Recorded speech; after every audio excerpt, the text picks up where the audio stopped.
Here's an interesting story that made me stop and think. An Oregon couple married for 66 years and both terminally ill died together in their bed after taking lethal doses of medication obtained under the state's death with dignity law. So that's, even though it's sad, it's also kind of touching.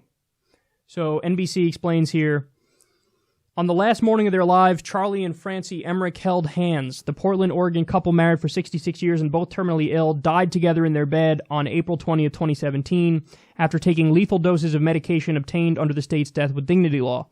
Francie, 88, went first within 15 minutes, a testament to the state of her badly weakened heart. Charlie, 87, a respected ear, nose, and throat physician, died an hour later, ending a long struggle that included prostate cancer and Parkinson's disease, diagnosed in 2012. They had no regrets, no unfinished business, said Cher Safran, 62 years old, one of the pair's 3 grown daughters. It felt like their time, and it meant so much to know they were together. So, if I'm not mistaken, I think they made a documentary about this that, documents their last hours together and maybe their last week or something like that together.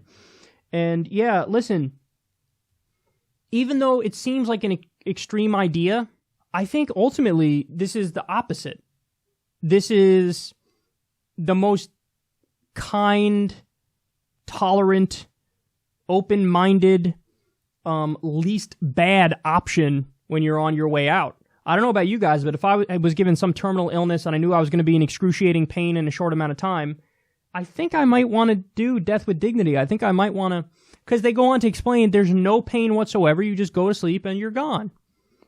So if there's a way to do that, I don't understand why that's not preferred, why that's not almost the norm in society. When you look at the polls, people, I think it's like 55 or 60% of people say, yeah, we want physician-assisted suicide. We think that's a good idea.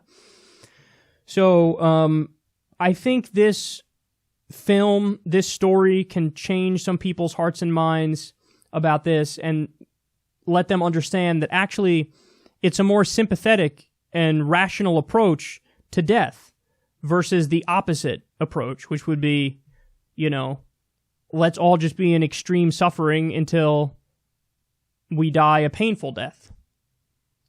I don't think that that's the better situation. In fact, I think it's clearly objectively worse. And I hope we get death with dignity at a federal level in the U.S. and not just in some states. There's some states that have, I don't know how many, 4, 5, 6, something like that, but we should get it at a federal level because I think it should be an option for everybody.